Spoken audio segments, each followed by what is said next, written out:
Experts in the field, as well as members of the general public, have differed greatly as to what the future may hold for the blind. Some, seeking to tell it like it is, see us blundering on forever in roles of economic dependency and second-class citizenship. Others, more hopefully, predict a slow but steady progress toward independence, equality, and full membership in society. My own view is that this is not a matter for prediction at all, but for decision. I believe that neither of these possible outcomes is certain or foreseeable, for the simple reason that the choices we make and the actions we take are themselves factors in the determination of the future. In short, we the blind, like all people, confront alternative futures. One future in which we will live our own lives, or another future in which our lives will be lived for us. But if the future is open and contingent, surely the past is closed and final. Whatever disputes men may have about the shape of things to come, there can be no doubt about the shape of things gone by, the permanent record of history. Or can there? Is there such a thing as an alternative past? We all know what the historical record tells us. It tells us that, until only yesterday, blind people were completely excluded from the ranks of the normal community. In early societies, they were reputedly abandoned, exterminated, or left to fend for themselves as beggars on the lunatic fringe of the community. In the late Middle Ages, so we are told, provision began to be made for their care and protection in almshouses and other sheltered institutions. Only lately, it would seem, have blind people begun stealthily to emerge from the shadows and to move in the direction of independence and self-sufficiency. That is what history tells us, or rather, that is what histories and the historians have told us. And the lesson commonly derived from these histories is that the blind have always been dependent upon the wills and the mercies of others. We have been the people things were done to, and occasionally the people things were done for, but never the people who did for themselves. In effect, according to this account, we have no history of our own, no record of active participation or adventure or accomplishment, but only, until almost our own day, an empty and unbroken continuum of desolation and dependency. It would seem that the blind have moved through time in the world not only sightless, but faceless, a people without distinguishing features, anonymous and insignificant, not so much as rippling the stream of history. Nonsense. That is not fact, but fable. That is not truth, but a lie. In reality, the accomplishments of blind people through the centuries have been out of all proportion to their numbers. There are genius and fame and adventure and enormous versatility of achievement, not just once in a great while, but again and again, over and over. To be sure, there is misery also, poverty and suffering and misfortune aplenty, just as there is in the general history of mankind. But this truth is only a half-truth, and therefore not really a truth at all. The real truth, the whole truth, reveals a chronicle of courage and conquest, of greatness and even glory on the part of blind people, which has been suppressed and misrepresented by cited historians, not because these historians have been people of bad faith or malicious intent, but because they have been people with run-of-the-mill prejudice and ordinary misunderstandings. Historians, too, are human, and when facts violate their preconceptions, they tend to ignore those facts. Now, we are at a point in time when the story of the blind, the true and real story, must be told. For too long, the blind have been not unwept, for there has been too much of that, but unhonored and unsung. Let us, at long last, redress the balance and right the wrong. Let us now praise our famous men and celebrate the exploits of blind heroes. Rediscovering our true history, we shall in our turn be better able to make history. For when people, seeing or blind, come to know the truth will set them free.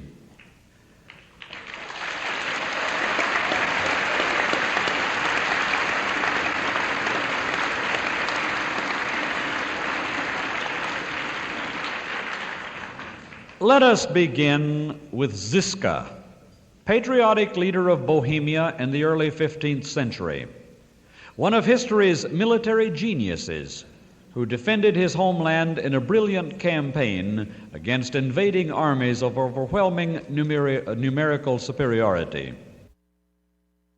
Ziska was, in the hour of his triumph, totally blind. The chronicle of his magnificent military effort, which preserved the political independence and religious freedom of his country, and which led to his being offered the crown of Bohemia, is worth relating in some detail. Need I add that this episode is not to be found, except in barest outline, in the standard histories? Fortunately, it has been recorded by two historians of the last century, James Wilson, an Englishman writing in 1820, and William Artman, an American writing 70 years later. What do you suppose these two historians have in common, apart from their occupation? Well, you're right. Both were blind. The account of the career of Ziska, which follows, has been drawn substantially from their eloquent and forceful narratives.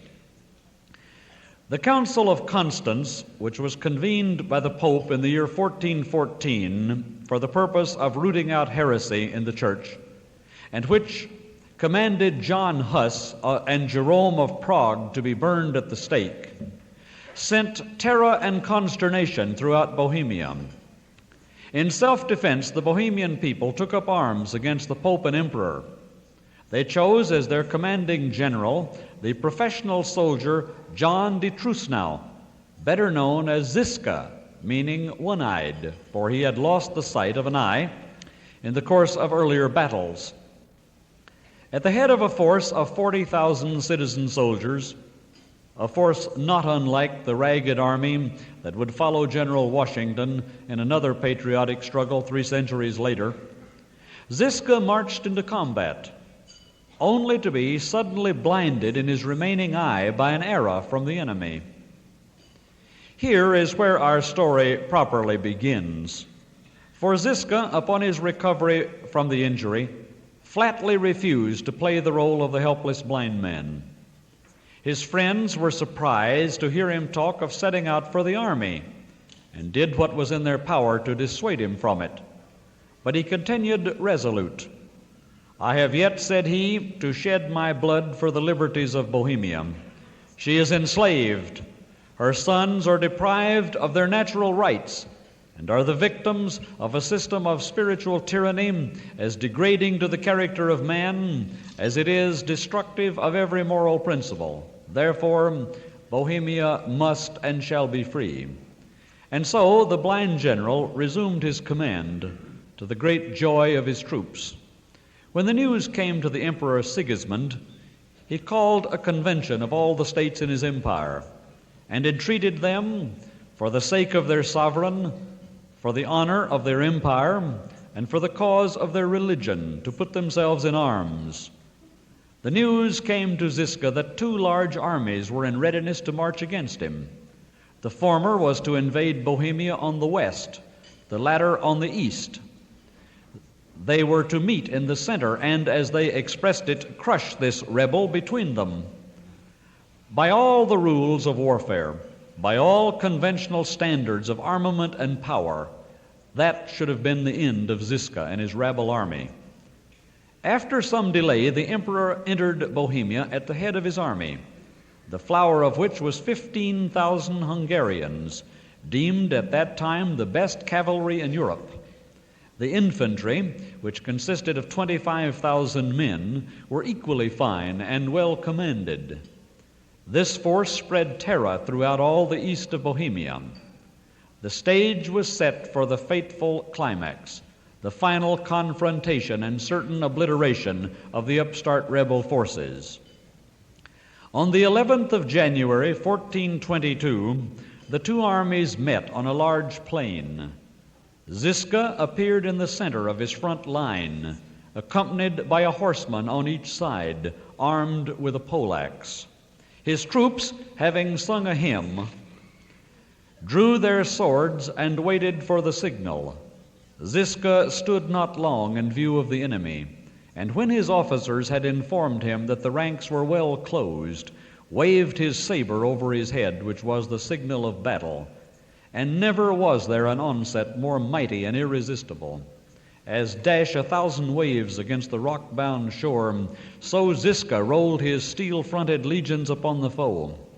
The imperial infantry hardly made a stand, and in the space of a few minutes they were disordered beyond the possibility of being rallied. The cavalry made a desperate effort to maintain the field, but finding themselves unsupported, wheeled round and fled toward Moravia. It was a total rout and an unconditional victory. But Ziska's labors were not yet ended. The emperor, exasperated by his defeat, raised new armies, which he sent against Ziska the following spring. But the blind general determined that his country should not be enslaved while he had strength to wield a sword. He gathered his brave army, met the enemy yet again, despite fearsome disadvantages in numbers and equipment. An engagement ensued in which the enemy were utterly routed, leaving no less than 9,000 of their number dead on the field. The remaining branch of the Grand Imperial Army, under the command of Sigismund himself, next met a similar fate, and the mighty emperor was compelled to sue for peace at the hands of the blind general. Then there occurred the final magnificent gesture of this extraordinary human being. As the historian Wilson recounts the episode, our blind hero, having taken up arms only to secure peace, was glad for an opportunity to lay them down.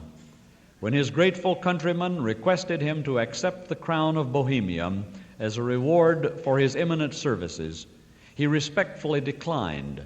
And this is what Ziska said: "While you find me of service to your designs, you may freely command both my counsels and my sword, but I will never accept any established authority. On the contrary, my most earnest advice to you is, when the perverseness of your enemies allows you peace, to trust yourselves no longer in the hands of kings, but to form yourselves into a republic, which species of government only can secure your liberties." That is the true story of Ziska.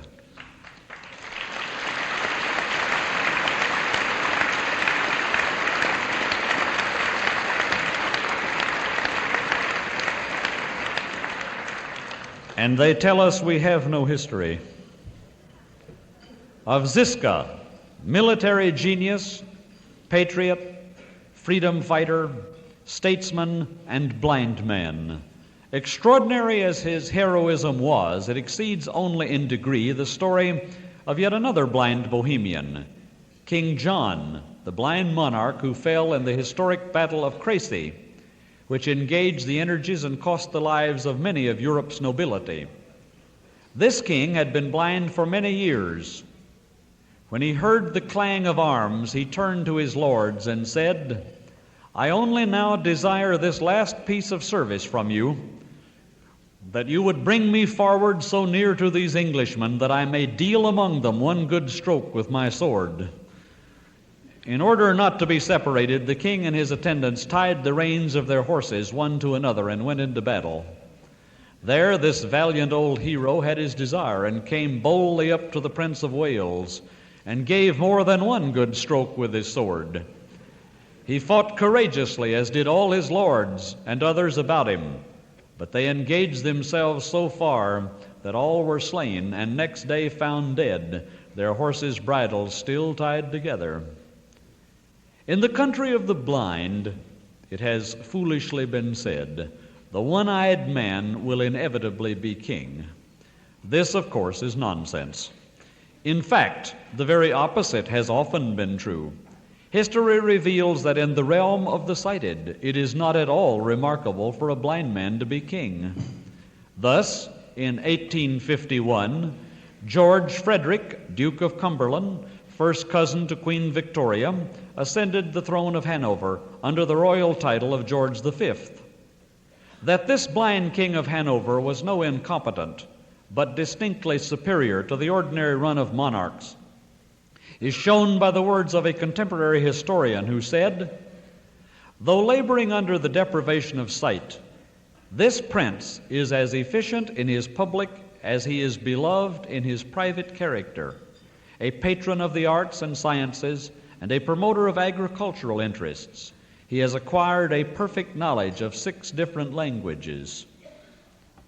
A strikingly similar account has been handed down to us of the blind prince Hitoyasu, who reigned as a provincial governor in Japan over 1,000 years ago, and whose influence set a pattern for the sightless which differed from that in any other country, and saved his land from the scourge of beggary. Thoroughly trained in both Japanese and Chinese literature, Prince Hitoyasu introduced blind people into society and the life of the court. In 9th century Japan, when the blind led the blind, they did not fall into a ditch, but rose out of it together. Let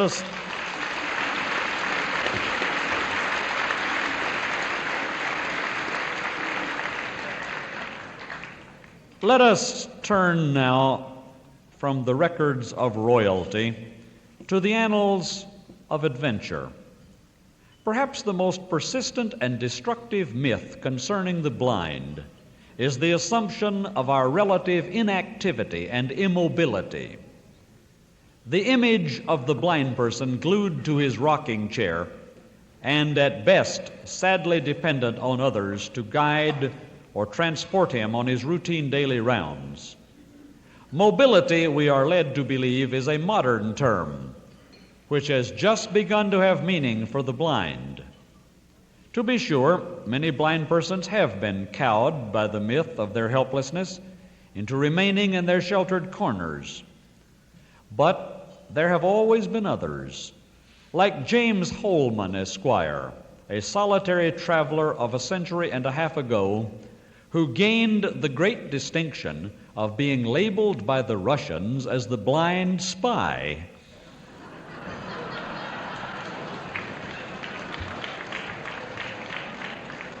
Yes, it really happened.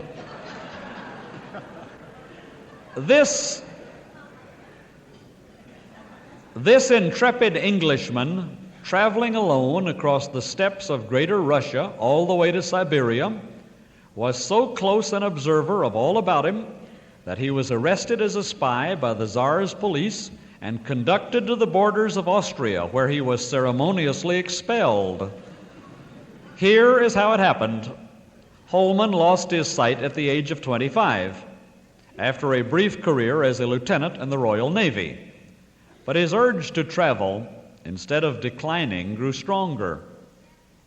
He soon embarked upon a series of voyages, first through France and Italy, then, at one fell swoop, through Poland, Austria, Saxony, Prussia, Hanover, and Russia and Siberia. His real intention, as he later wrote, was to make a circuit of the whole world, entirely on his own and unaccompanied, an ambition he might well have fulfilled had it not been for the Tsar's police and the Russian spy charges. He later published a 2-volume account of his travels and observations, and his own reflections upon his Russian adventure are worth repeating. My situation, he wrote, was now one of extreme novelty, and my feelings corresponded with its peculiarity. I was engaged in a solitary journey of 1,000 miles through a country, perhaps the wildest on the face of the earth, whose inhabitants were scarcely yet accounted within the pale of civilization, with no other attendant than a rude Tartar postilion to whose language my ear was wholly unaccustomed. And yet, I was supported by a feeling of happy confidence. As Federationists know, there have been other blind travelers in our own time, quite as intrepid as James Holman. Yet Holman's story, the case of the blind spy, is important for its demonstration that blind people could wear such 7-league boots almost 2 centuries ago, before Braille or the long cane, before residential schools or vocational rehabilitation, before even the American Foundation for the Blind and its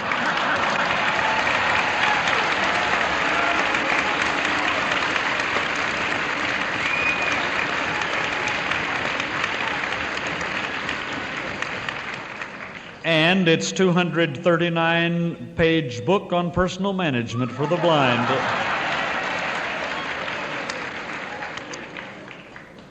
But there is a more basic side to mobility, of course, than the opportunity and capacity for long-distance traveling. There is the simple ability to get about, to walk and run, to mount a horse or ride a bicycle. In short, to be physically independent. The number of blind persons who have mastered these skills of travel is countless. But nobody has ever proved the point or shown the way with more flair than a stalwart Englishman of the 18th century named John Metcalfe. Indeed, this brash fellow not only defied convention, but the whole world. Totally blind from childhood, he was, among other things, a successful builder of roads and bridges, racehorse rider, bare-knuckle fighter, card shark, stagecoach driver, and on occasion guide to sighted tourists through the local countryside.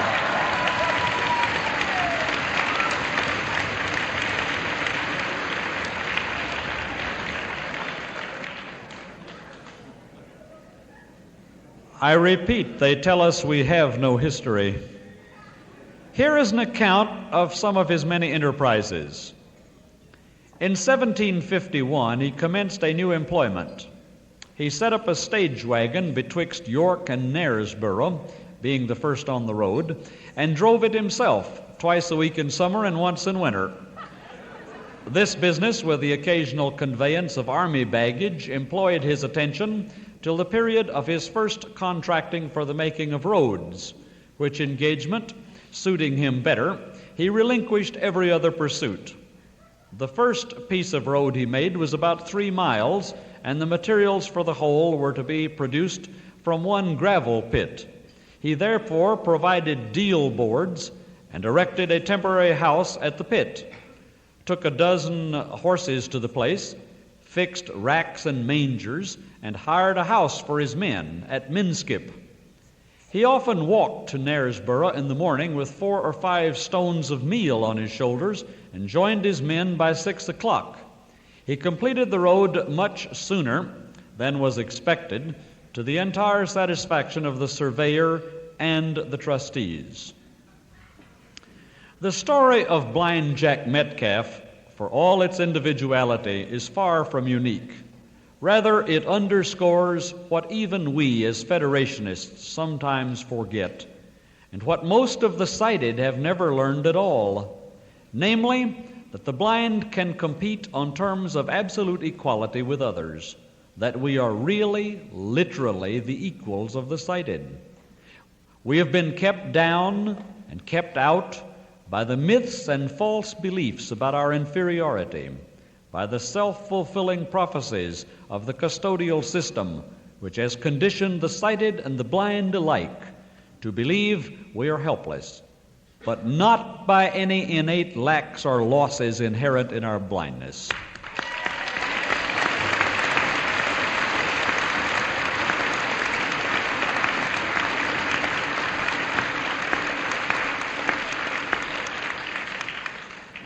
Metcalfe's accomplishments in applied science were probably matched by those of a French army officer more than a century before.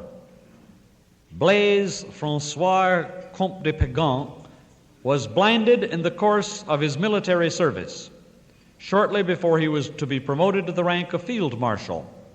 He then turned his attention to the science of fortifications, wrote the definitive work on the subject, and subsequently published a variety of scientific works, among which was one entitled An Historical and Geographical Account of the River of the Amazons, which included a chart drawn up by this military genius after he became blind.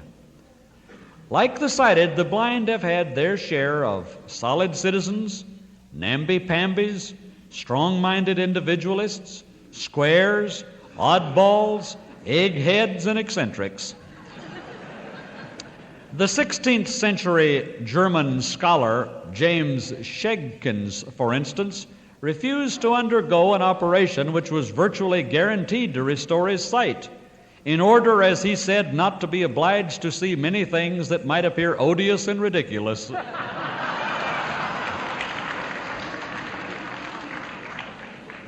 Schegkens, a truly absent-minded professor, taught philosophy and medicine over many years with great success, and left behind him influential monographs on a dozen scientific subjects.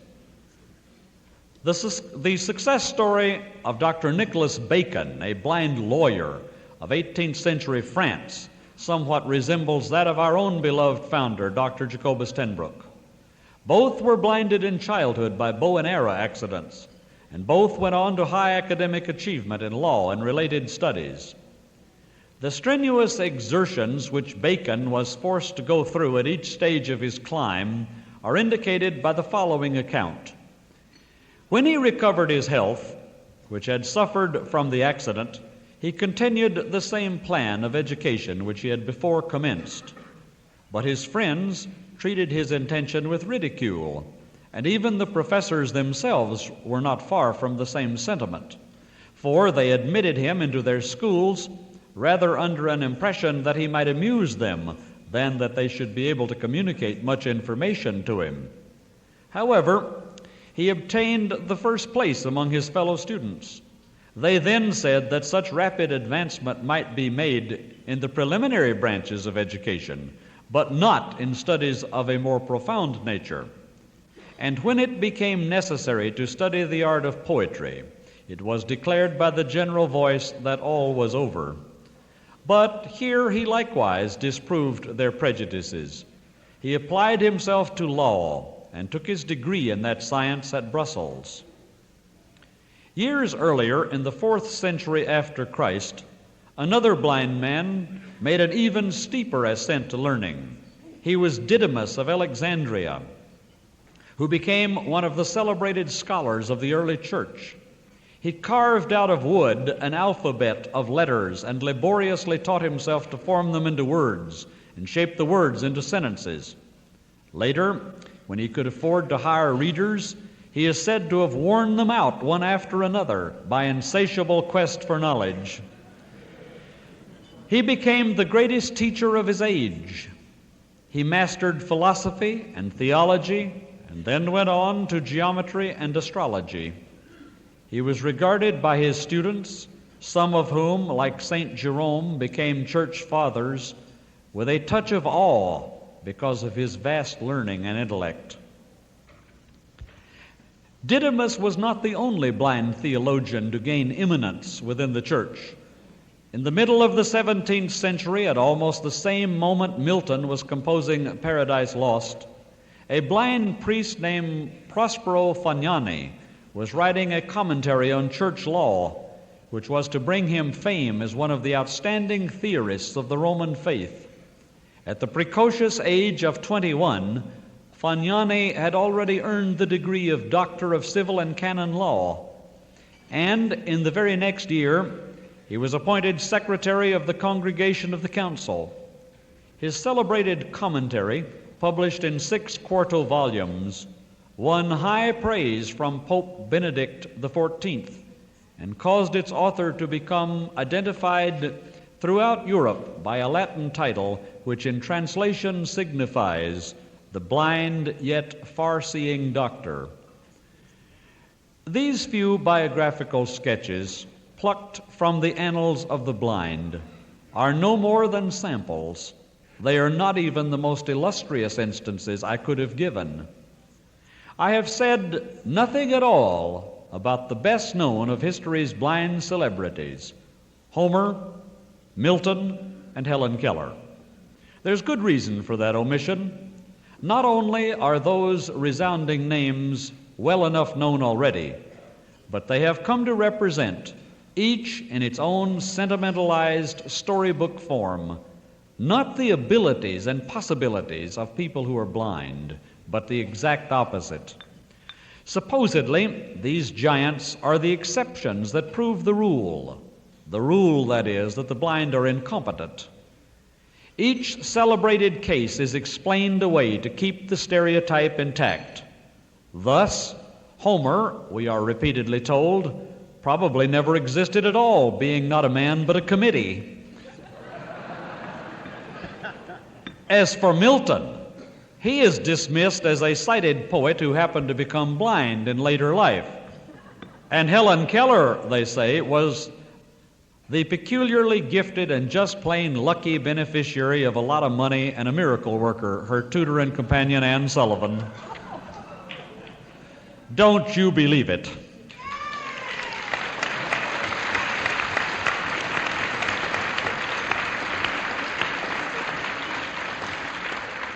These justly famous cases of accomplishment are not mysterious, unexplainable exceptions. They are only remarkable. Homer, who almost certainly did exist and who was clearly blind, accomplished just a little better what other blind persons after him have accomplished by the thousands. That is, he was a good writer. Milton composed great works while he was sighted, and greater ones, including Paradise Lost, after he became blind. His example, if it proves anything at all, proves only that blindness makes no difference in ability. As for Helen Keller, her life demonstrates dramatically what great resources of character and will and intellect may live in a human being beyond the faculties of sight and sound, which is not to take anything at all away from Anne Sullivan. In the modern world, it is not the poets or the humanists, but the scientists who have held the center of the stage. As would be expected, the stereotyped view has consistently been that the blind cannot compete in these areas. Now, how does that square with the truth? Consider the case of Nicholas Saunderson, totally blind from infancy, who succeeded Sir Isaac Newton in the chair of mathematics at Cambridge University, despite, and get this, the fact that he had earlier been refused admission to that same university and was never permitted to earn a degree.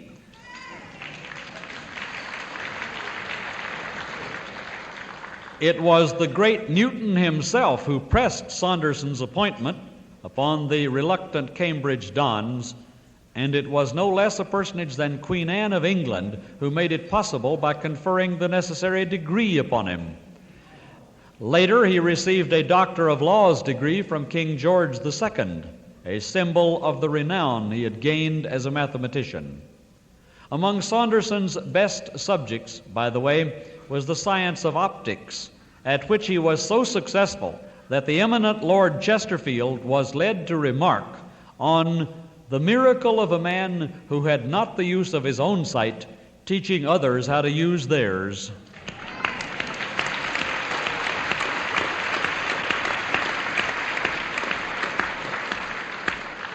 And they tell us we have no history. For another example, consider John Gough, blind English biologist of the 18th century, who became a master at classification of plants and animals by substituting the sense of touch for that of sight.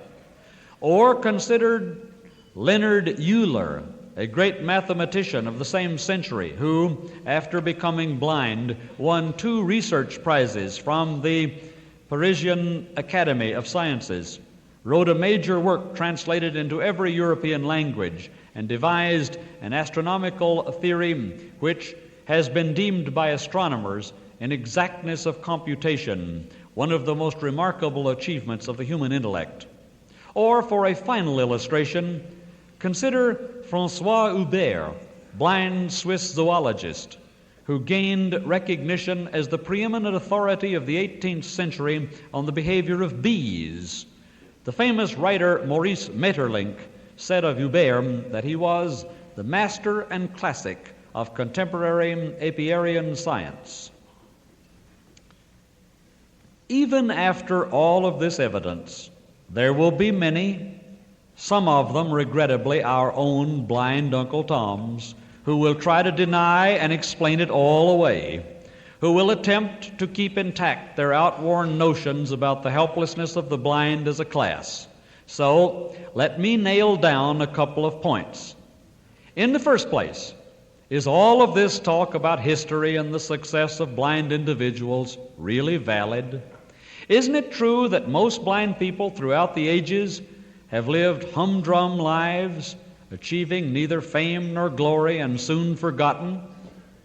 Yes, it is true. But for the sighted as well as the blind, for the overwhelming majority of mankind, the blind and the sighted alike, life has been squalor and hard knocks and anonymity from as far back as anybody knows. There were doubtless blind peasants, blind housewives, blind shoemakers, blind businessmen, blind thieves, blind prostitutes, and blind holy men.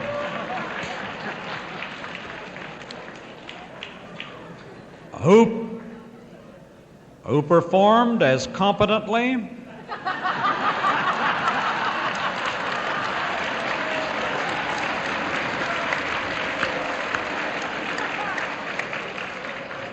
or as incompetently and are now as forgotten as their sighted contemporaries.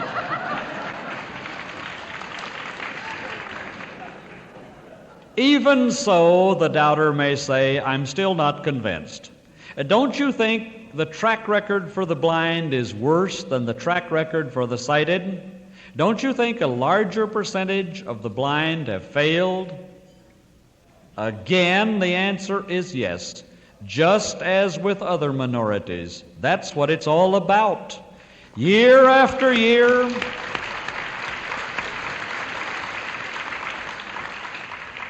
year after year, decade after decade, century after century, age after age, we the blind were told that we were helpless, that we were inferior, and we believed it and acted accordingly.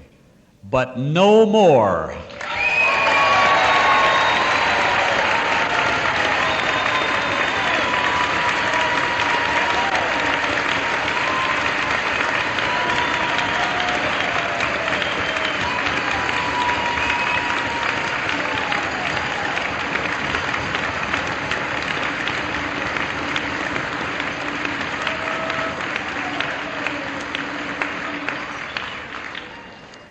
As with other minorities, we have tended to see ourselves as others have seen us.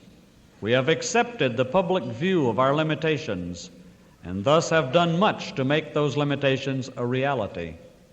When our true history conflicted with popular prejudice, the truth was altered or conveniently forgotten.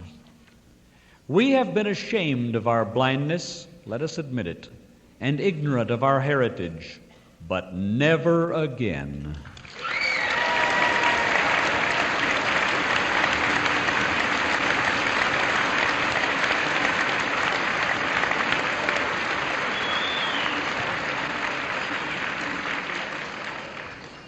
We will never go back to the ward status of second-class citizens.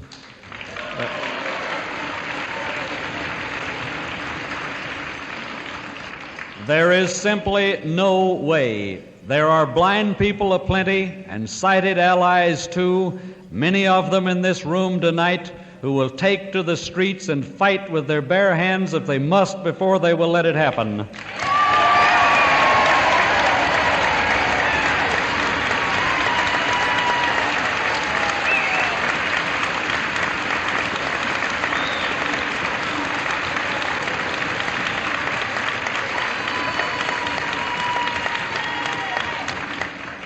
And this, too, is history, our meeting, our movement, our new spirit of self-awareness and self-realization. In our own time and in our own day, we have found leaders as courageous as Ziska and as willing to go into battle to resist tyranny. But we are no longer to be counted by ones and twos or by handfuls or hundreds. We are now a movement with tens of thousands in the ranks. Napoleon is supposed to have said that history is a legend agreed upon. If this be true, then we, the blind, are in the process of negotiating a new agreement.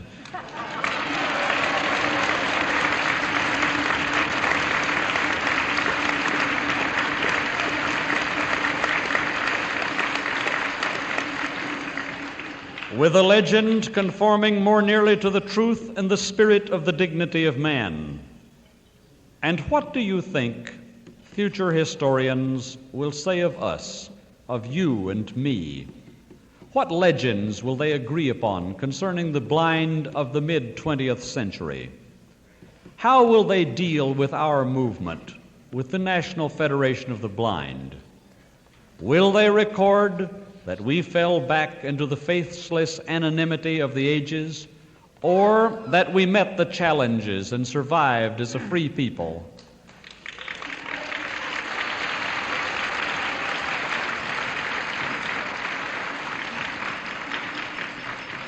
It all depends on what we do and how we act. For future historians will write the record, but we will make it.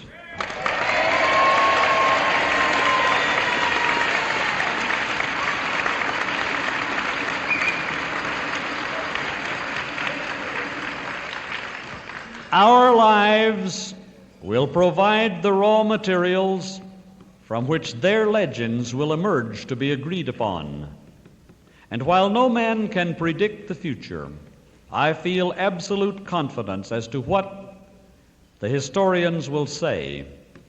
They will tell of a system of governmental and private agencies established to serve the blind, which became so custodial and so repressive that reaction was inevitable. They will tell that the blind, their time come round at last, began to acquire a new self-image along with rising expectations, and that they determined to organize and speak for themselves. And they will tell of Jacobus Tenbrook, of how he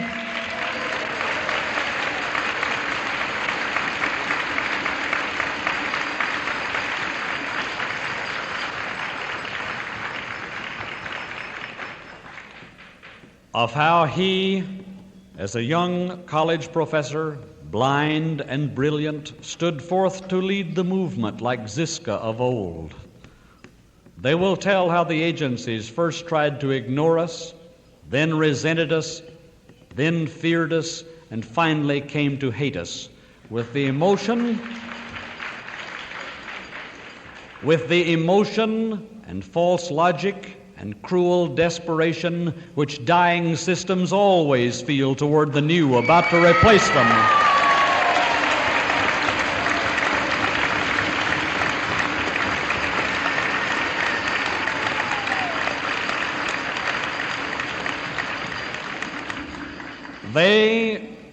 They will tell of the growth of our movement through the 40s and 50s, and of our Civil War, which resulted in the small group that splintered away to become puppets of the most reactionary of the agencies.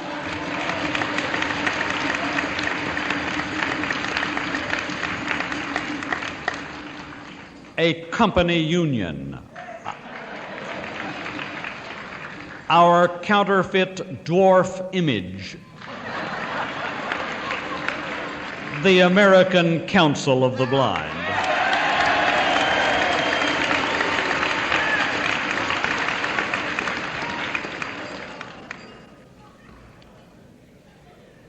They will tell how we emerged from our Civil War into the 60s, stronger and more vital than we had ever been, and how more and more of the agencies began to make common cause with us for the betterment of the blind.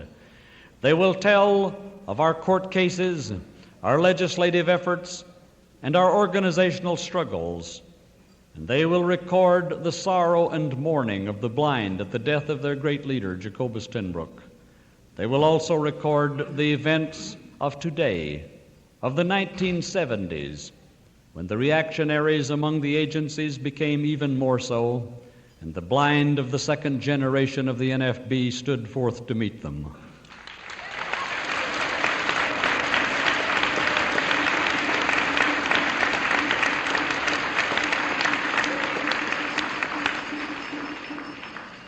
They will talk of the American Foundation for the Blind and its attempt through its tool NAC to control all work with the blind and our lives. They will tell how NAC and the American Foundation and other reactionary agencies gradually lost ground and gave way before us.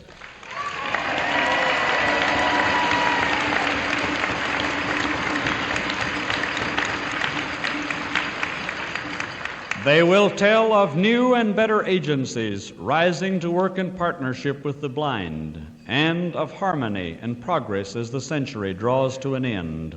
They will relate how the blind passed from second-class citizenship through a period of hostility to equality and first-class status in society.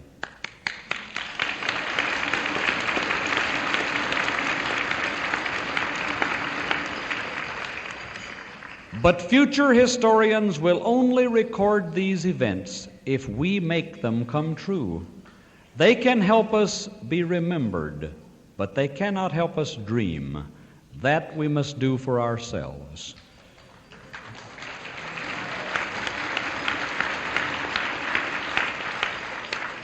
They can give us acclaim, but not guts and courage. They can give us recognition and appreciation, but not determination or compassion or good judgment. We must either find those things for ourselves or not have them at all. We've come a long way together in this movement. Some of us are veterans going back to the 40s. Others are new recruits, fresh to the ranks. Some are young, some are old. Some are educated, others not. It makes no difference. In everything that matters, we're one.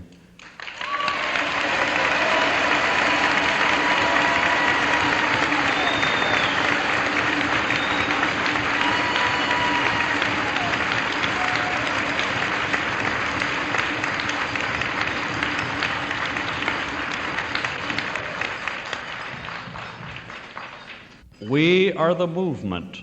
We are the blind. Just as in 1940, when the National Federation of the Blind was formed, the fog rolls in through the Golden Gate. The eucalyptus trees give forth their pungent smell, and the Berkeley Hills look down at the bay. The house still stands in those hills, and the planes still rise from San Francisco to span the world. But Jacobus ten Broek comes from the house no more, nor rides the plains to carry the word. But the word is carried, and his spirit goes with it. He it was who founded this movement, and he it is whose dreams are still entwined in the depths of its being. Likewise, our dreams, our hopes, and our visions are part of the fabric, going forward to the next generation as a heritage and a challenge. History is not against us. The past proclaims it, the present confirms it, and the future demands it.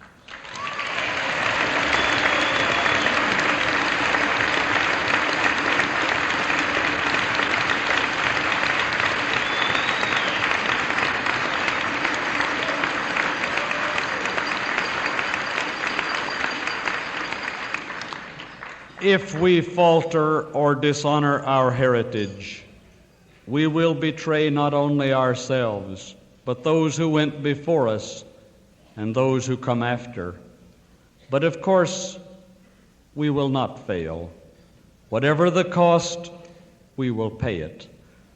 Whatever the sacrifice, we shall make it. We cannot turn back or stand still. Instead, we must go forward. We shall prevail, and history will record it.